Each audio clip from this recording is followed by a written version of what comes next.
There's yet another Chinese brand that is coming into Malaysia, but this time it might be a little bit more relatable to us Malaysians because this is the Zeekr X, and Zeekr is Geely's sub-brand for their premium EVs. Geely of course being Proton's partner and all that. But this won't be coming in as yet another Proton model. Instead, Zeekr will be coming into Malaysia as a brand on its own, and they are coming in with a statement because the Zeekr X will be priced at under 180,000 ringgit here in Malaysia, including the range-topping model. So let's go and check out what this car is all about and if that is enough for Zeekr to stand on its own and become the next big EV brand here in Malaysia.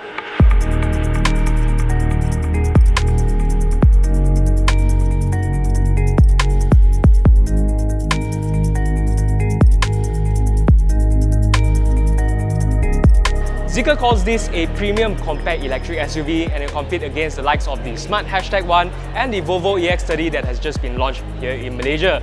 Now I call them competitors, but they're actually more like siblings or cousins because underneath their different shells, they actually do share the same SCA architecture from Geely. Despite that, there are actually quite a few differences here, and the first one is its size. Now this here shares the same 2,750mm of wheelbase as the Smart #1, but it's actually the largest of the bunch, this here measuring some 20cm longer than the Smart #1. The Zeekr X also obviously gets its own design language, which they call the golden ratio design, balancing aesthetics and aerodynamic efficiency. If you ask me though, I think this here looks kind of European. Probably because of the fact that Zeekr's design studio is actually located in Gothenburg, Sweden, just next door to Volvo. But that has set it aside from all the usual Chinese SUVs out there on the road today. The most obvious family ties can be found right here in the daytime running light signature, which is a more modern twist on the light signature that we first saw on the Zeekr 001 as well as other Lynk & Co models. Now there's a lot of sharp angles here which is repeated throughout the entire car, and the headlights are found in this strip right underneath inside the bumper itself. Round the back, there's the thin full-width LED taillights with the edges here actually extending past and over the side of the car to really emphasize on the width of this car over here. Now this assembly is actually very three-dimensional with the turn indicators actually located right up here. But the coolest part of this design for me though is actually here in the center because the Zeekr logo is illuminated and it's also three-dimensional, and it actually looks really cool at night. The third braking light is located right up here with a little hump on top of the spoiler, but check this out, there's actually a diffuser element all the way down there to give this car a little bit more sportier edge. As for the sides, I think the most unique design touch here is actually this belt line that runs all the way up here into the C-pillars. But you don't actually feel like there's a lot of body mass here because it's actually contrasted by this black chunk at the top as well as the gloss black fender flares above the wheels. Now there are also a few cool bits around the side like this here. Looks just like a normal B-pillar, but there's actually a screen that is hidden right underneath here to show you all your charging information and if your pad mode or rest mode is activated in the car to let people outside know what is happening inside. And to get inside the car, there's this flush door handles that actually retracts inside, and to open it all you have to do is to put your hand inside and just touch it. You don't even have to put any force to open the door. Now that is actually pretty cool, but I can't stop thinking what will happen if my fingers are in here when it decides to just come up on its own. Well, at least when your fingers are stuck here, you can appreciate the fact that you get frameless windows on all four doors. Oh, and by the way, remember how Aston Martin always likes to shout about the fact that they have no rubber ceiling? Well, check this out. Inside here, the design of the Zeekr X is really on the more minimalist side of things, and like most EVs these days, there's not a lot of buttons all around. So to control everything, it's all centered around this 14.6-inch touchscreen infotainment display right here in the center. Well, at least it does actually work pretty smoothly, and the best part is when you activate Apple CarPlay, there's still this strip of shortcut buttons down here that you can use to adjust even your temperatures. Well, look, Chinese car makers, I know you all like to take inspiration from other cars. Well, if you need to copy something, copy this, because this is how it should be like. Now, to make up for the lack of buttons, this steering wheel control over here can actually be switched between your volume control as well as your aircon temperature with just a click of a button. And there's actually two extra shortcut keys behind the steering wheel which you can set for different shortcuts right here in the settings. I also like the fact that the 8.8-inch digital instrument cluster actually moves along with your steering wheel adjustments, of which there are the reach as well as tilt adjustments. Now here there's no center tunnel, so it actually feels very spacious down here. And in terms of storage spaces, there's this small little pouch over here for your smaller items with a extendable hook down here, and there's also a roller shutter for your center console where you'll find extra storage cubbies as well as a cup holder. Up here, there's a 50-watt wireless charging pad which you can just slide your phone inside.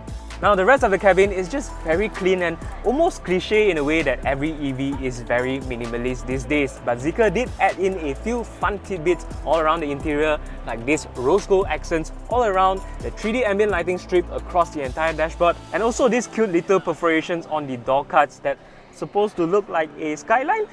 There's also these weird toggle switches for your windows that is quickly becoming the trend in Chinese EVs these days, and also something, let's call it fun little sound effects from the car itself. Other standard equipment on the inside include a panoramic glass roof, powered tailgate, 7 airbags, and a full suite of ADAS system that include level 2+ of semi-autonomous driving capabilities. But if you opt for the range-topping variant, you also get a 13-speaker Yamaha sound system, intelligent ambient lights, as well as a head-up display with augmented reality overlays. Speaking of variants, the Zeekr X will be available in 2 variants here in Malaysia, starting with the rear-wheel drive that gets 272 horsepower and 343 Nm of torque. Now if you remember correctly, that is exactly the same as the Smart #1 and the Volvo EX30. Now 0 to 100 on this takes 5.6 seconds. Now if you set up to the all-wheel drive variant, you get an additional motor in front to give you a total of 428 horsepower and 543 Nm of torque, which shortens the 0 to 100 times to 3.8 seconds. But top speed is still the same at 190 km/h. No matter which variant you choose, you still get the same 69 kWh battery pack, nice, with 66 kWh usable, which translates to 440 km of range on the rear-wheel drive and 420 on the all-wheel drive. To charge, they both support DC fast charging of up to 150 kW, which should take about 30 minutes to go from 10 to 80%. As for AC charging, the rear-wheel drive is a bit slower at 7.2, but if you opt for the all-wheel drive, you get an 11 kW onboard charger that should do 0 to 100% in around 7 hours. In terms of space in the back, because this is an EV, you do actually get a lot of knee room as well as leg room because of its relatively flat floor. Now in terms of headroom, it's also pretty nice because of this glass roof over here, and shoulder room is okay as well. But these seats here are actually very nicely contoured with the ridges over at the side here to really give you a lot more support when you're driving along. But this seat base here, I think is just a little bit too low and a little bit too short, so it doesn't really give you as much support. But in terms of creature comfort, you get this very simple armrest over here that folds out with a very simple design cup holder as well, and the seats can also be folded down 60/40 to reveal the boot space. Oh, and I haven't mentioned this, but to get out of the car, all you have to do is to press on this button and the door just pops open. As for boot space, you get 362 litres at the back over here, which is not the biggest in its segment, but you do at least get some underfloor storage down here. There's also a frunk in front, which is just about enough to keep your charging cables. Now at the price of under 180,000 for even the range-topping variant, I think you're definitely getting a lot of car for that price, especially in this segment over here. Now what do you think? Let us know in the comments down below. And for more information on the Zeekr X, do log on to AutoBuzz.my.